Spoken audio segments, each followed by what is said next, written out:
What's going on, Vikings fans? SKOLSIDE back again. And this is another podcast that we're bringing to you guys. First, we're just going to go over what really happened in Indianapolis, kind of give our thoughts, and then I think we're all just ready to move on and just talk about some future things. And anyways, if you guys just want to give your thoughts on Sunday and what you guys saw out there, I mean, very similar to Green Bay, but you guys can go on your rant. I mean, they've been hearing from me all week, so. Go ahead, Mike. Yeah, what's up, Vikings fans? All I'm going to say is tank for Trevor first. Let's let everyone on board. The Sunday, what could you say? It was unwatchable most of the time, It was like, what do you say, classic Kirk Cousins performance. Guy making, 30, I think he's making $33 million. Yep. He was 6 of 20 in the third quarter with 3 picks. And you're paying a guy that much money to do that. That's just, it's embarrassing. But that's what we've come to know for Kirk Cousins. If the scenario is perfect for him, he could drop a dime at any time. But, if there's any sort of pressure, anything, he falters. Defensively, pretty much the same stuff. Getting destroyed, D-line getting pushed back all day. Secondary, I think Jeff Gladney didn't do too bad, but overall, guys running open again. I saw T.Y. Hilton dropped a touchdown pass.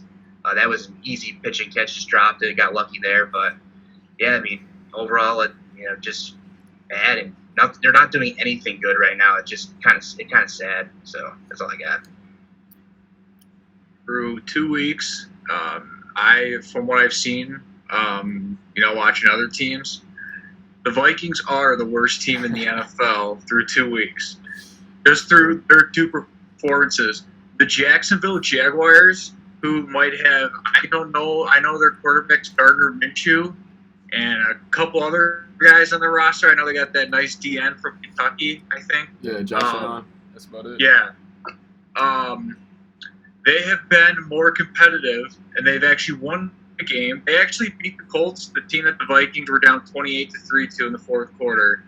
I'm not gonna go at players because obviously it's a different year and they're playing. All these teams are playing under these protocols. But why is it that the Vikings look like they have no interest whatsoever in joining us on a Sunday afternoon? It has been embarrassing. And really it starts at Sunday. The quarterback was awful, and he took a safety because he likes to do that thing where he pats the football in the end zone. And then, someone got bulldozed, probably Drew Samir or Dakota Dozier taking a pick. And then even worse, I think they got a pick. Eric Wilson got a pick. Harrison Smith actually made a nice play, and they got a pick. And they got the ball. And then it was such a classic series. 1st and 10 run, 2nd and 9 play action, nice play. Cousins throws it to Rudolph. Rudolph gets the ball knocked out by a little cornerback. Big Kyle running down the field. He can't catch the ball. He's really been nice these 2 games. And then 3rd and 9, run. Yeah. So we're going to punt. Britton Colquitt brings out the college. He looks like a college punter. And makes a 20-yard punt. The Colts got the ball. That was high school. I don't even want to give him college on that punt. It was so embarrassing. And then the rest of the game's over. So, I don't know. They're not competitive right now. I just don't even know what to say. It's pretty brutal. Yeah, the thing about, we could just start with Cousins. I made a whole video on him. It's just listen, I get he's not the entire problem, but I don't know what you guys think. As a quarterback, you have to overcome obstacles to win. He can't have a perfect goal line. He can't.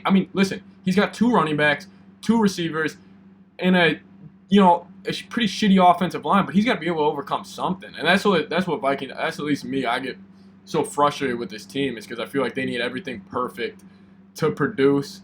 And honestly, I think we can all agree that, listen, the defense only gave up 28 points on Sunday. However, T.Y. Hilton dropped a 50-yard touchdown, and that pick that Eric Wilson had on the 2-yard line was a little fluky. So, this team, realistically, they should have given up 40-plus points back-to-back weeks, and the Packers should have put up 50 on them. I mean, the Vikings have had two or three touchdowns just blatantly dropped by wide receivers, and they still have one of the worst defenses in the league. I mean, it's not even like they're trying to compete or, I mean, how many times have the Vikings forced a punt? Have we? I think it's been one. I think there's been one or two punts. Like, and also, when has this team produced a touchdown drive not in garbage time or produced a punt? It happened once. The first game, first drive against Green Bay. That's of it. the season. That's it. Listen, if the Vikings force one punt in the first half this weekend, go. Listen, it's something to think about. Just force a punt. Like, that's all I want. But The I mean, champagne bottles. so I mean, Sunday was just a classic Zim and Kirk Cousins game, and frankly, I'm sick of it. So I don't know. And plus, I mean, you guys saw the play of DeForest Buckner just tossing Drew Samia, which was just. Yeah. I mean, it was just bad Sunday. I mean, Yeah.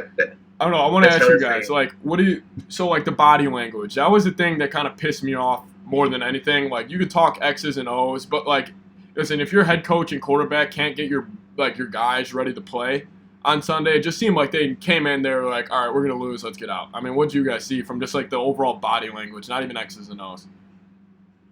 Yeah, I mean, it's just bad. I mean, they didn't look like they wanted to be there. That's what I've noticed in some of these games. It's like they don't come out with any like purpose or energy, like, no excitement. I kind of use I like to use the Seahawks as an example. Like the Seahawks, they play for Pete Carroll. Yep. They play for him because that guy shows energy on the sideline and they play for him.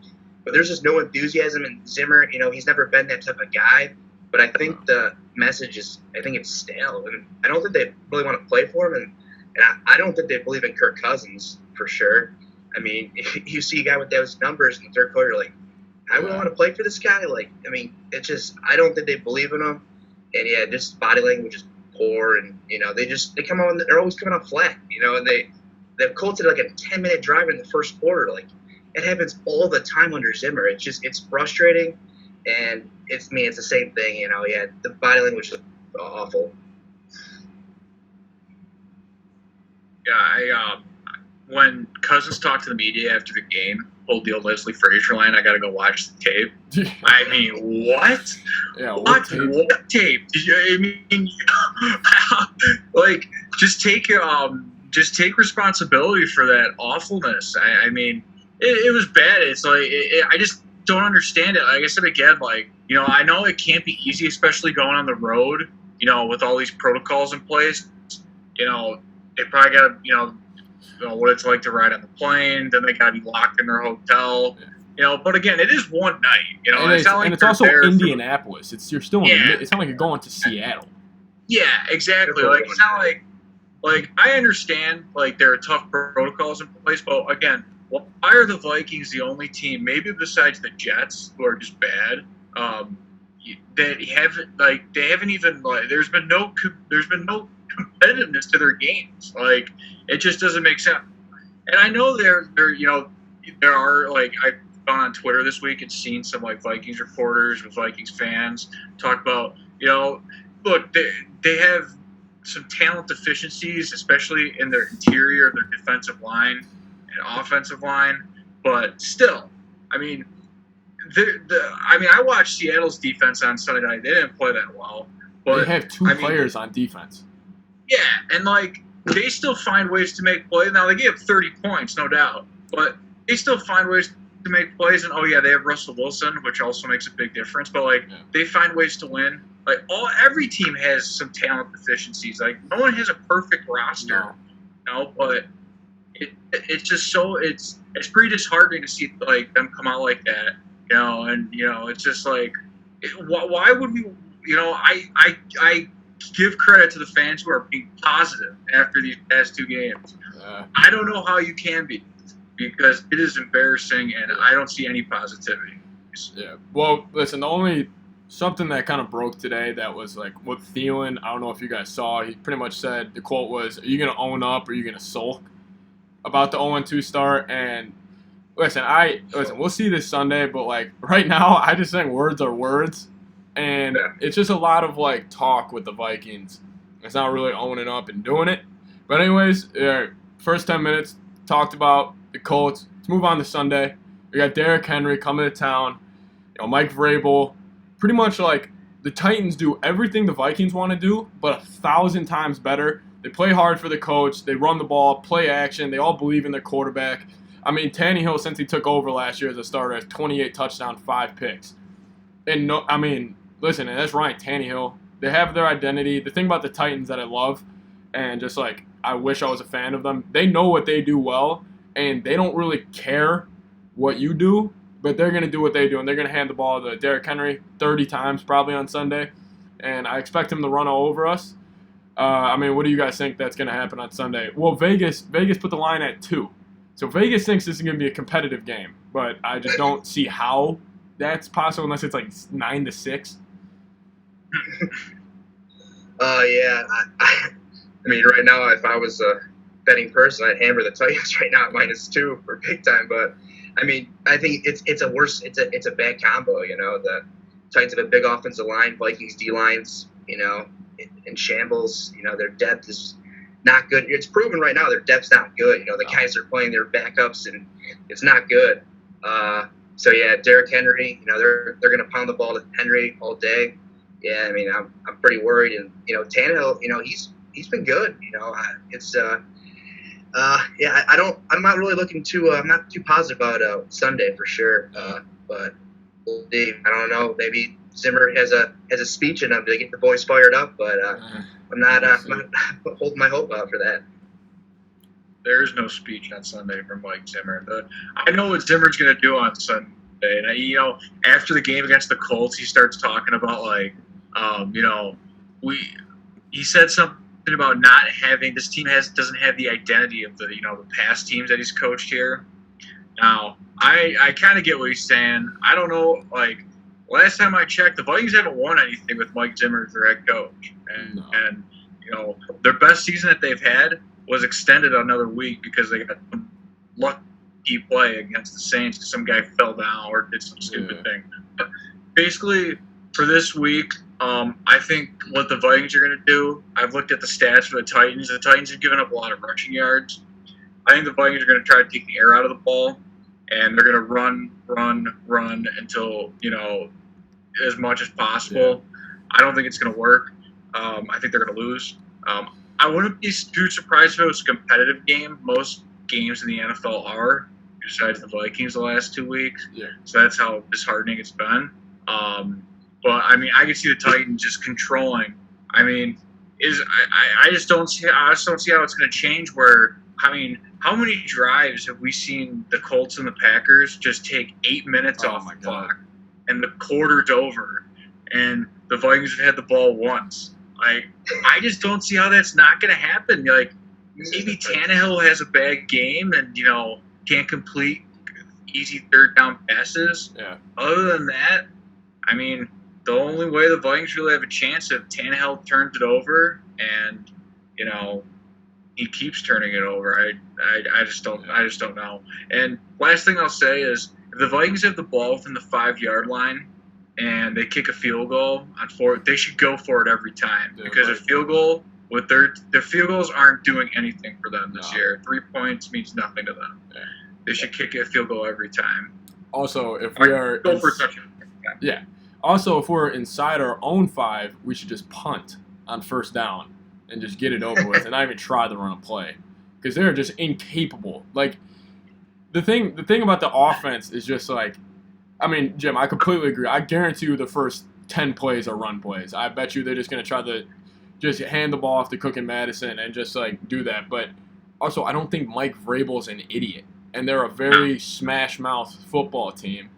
And I don't think you should try to do what the Titans do because I just don't think the Vikings – I mean, listen, the physicality the Vikings might be the least physical team in the NFL, and the Titans are probably the most physical. Yeah, Titans bring it. There's no doubt. Yeah, I mean, they just play hard.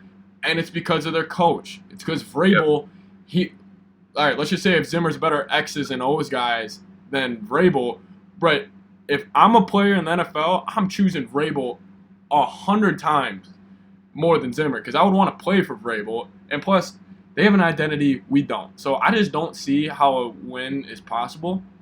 It might be close, However, I just think the Titans, they'll have a drive or two where they take up a whole quarter.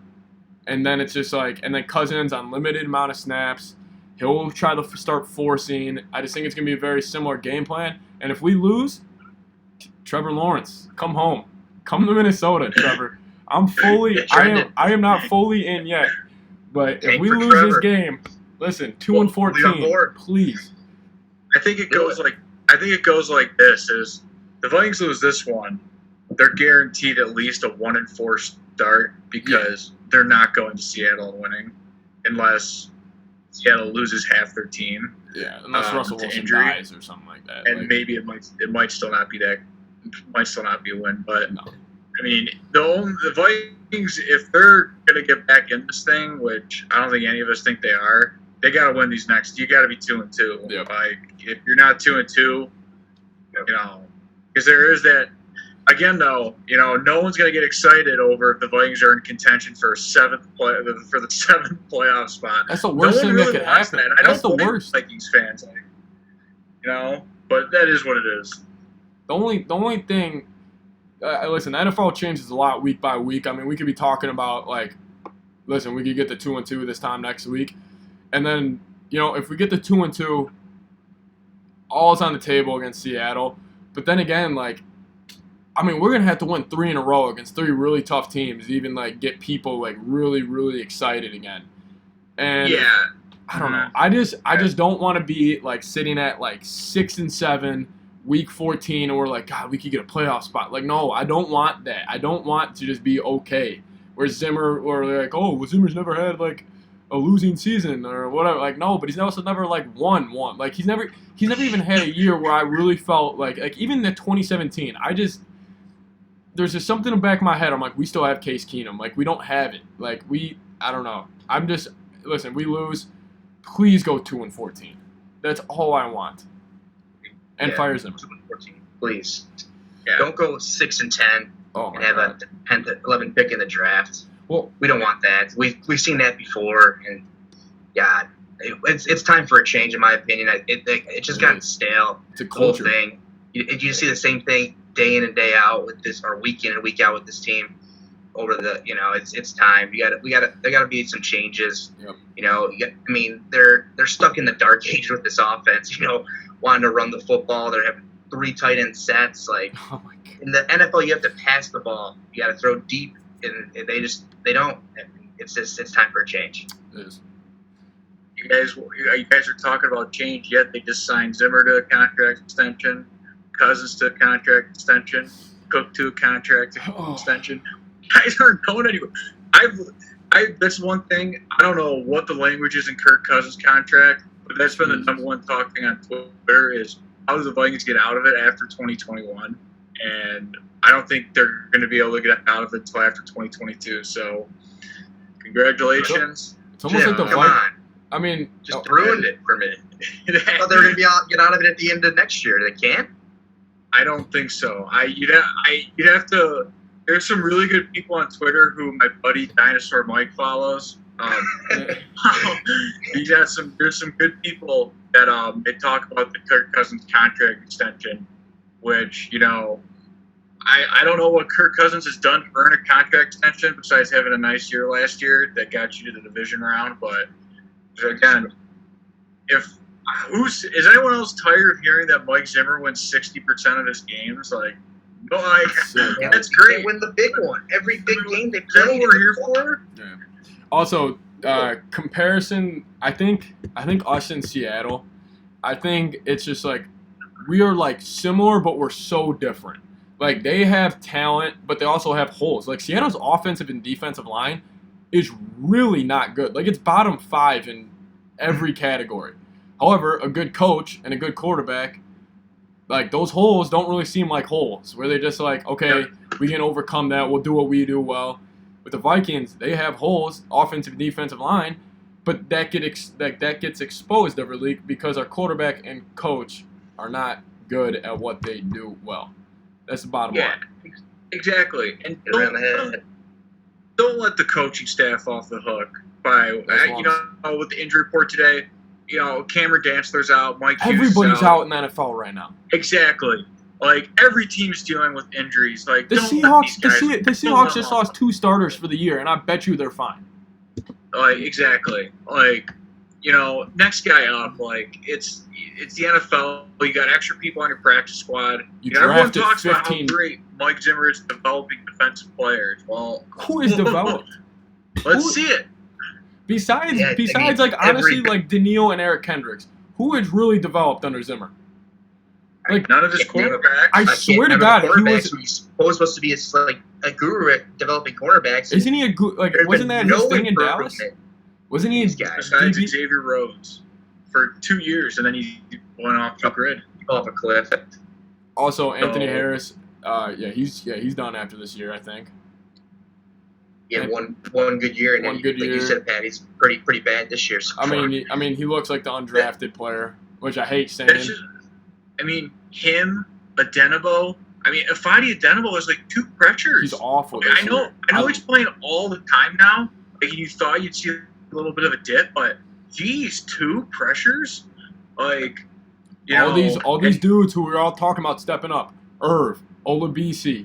We need more Madison. We need more Ifeadi. We need more Anthony Harris.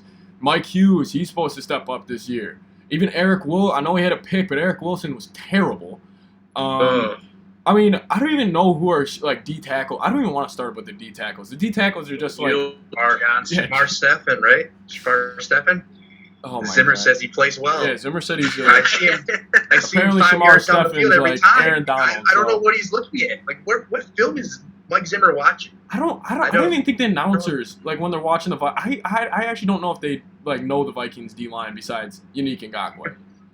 Because they just don't do anything. Like, when do they ever show the D line? Yeah, No, bad.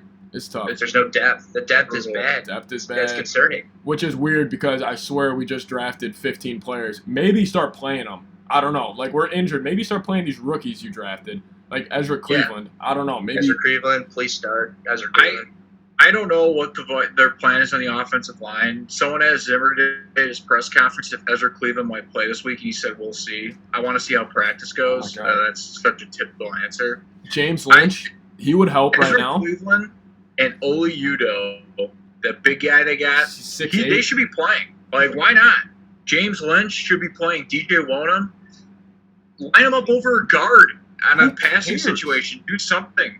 What are these guys doing right now on the field? Can't be worse. And it's also if you are going to lose games, might as well get your rookies reps for next year when you do throw them in.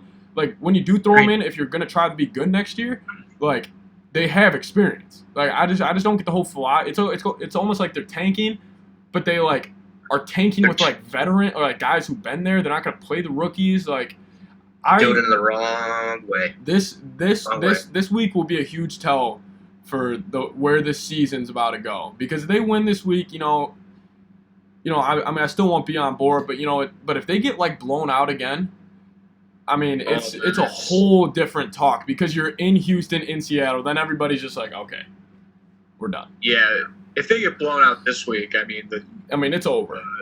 It's the it's gonna be bad. the Cousins Zimmer Spielman era, I think, is done if we lose. It should be done, but it won't. The owners love Zim. It's a toxic relationship they can't get out But- of, man. Yeah.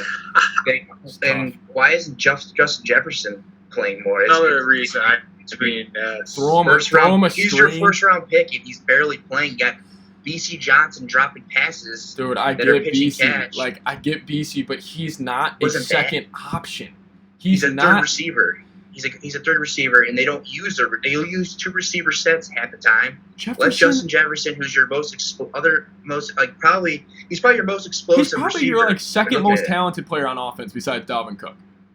Yeah, Adam Thielen he's a possession receiver, but Justin Jefferson, he makes plays in space. Like, get him out there, like, run some screens to him, get him out into open field. Maybe you can stretch the field. I don't know. Oh my God, that's also a thing. Diggs leaves and nobody runs a route past 15 yards this year, besides Rudy. Cousins just locking on Thielen the whole time. He won't refuse to look. Cousins and Thielen. I mean, trying to force Cousins and Thielen looks like Mitch and Allen Robinson. that pass that Cousins threw to Thielen, that deep pass and the double covered. I don't know what he was thinking there. Like, had no chance. There was 2 guys on him to start with. That was so And tough. DC Johnson wide open in the middle of the field. But yeah. Yeah, that's what I was gonna say. I think that play is when DC Johnson. I think if He was he would have wide. caught, he might be still running. Yeah. That's And a then shock. highlight Yeah. play of the week, I think, is Cousins when he got deflected by Rhodes. I just thought, like, he had Thielen. Thielen was open. We had a chance to get a drive. Rhodes deflected, underthrown. That just sums it up. Just not See, the crisp. 2020 Vikings, Xavier Rhodes deflecting passes. You know it's not Crazy. going well. Who would have I thought? remember Rhodes gave up a touchdown that very same play in the 2017 playoff game against the Saints. It was the first touchdown the Saints scored. It was that going toward the sideline. This one was for a With touchdown. Michael play. Thomas. Yeah, to Michael Thomas. Yeah, and Rhodes flailed because it was actually a well thrown ball, and of course Kirkley just went short. That would have been a huge play. It's like a 20-yard play in our own territory, flip field position, like just little things we just don't do. All right, well that was the second, I guess, review of the year. Looking in the next week, hopefully we're having different talks next week, or we'll be scouting quarterbacks. Then next episode, we talking about what quarterback we want if we lose. Anyways, guys, thank you so much for watching. Love the support on the channel recently. Leave a like, comment down below, sub to the channel for more. Hope you guys enjoy these podcasts. We do them every week. We'll see you guys later.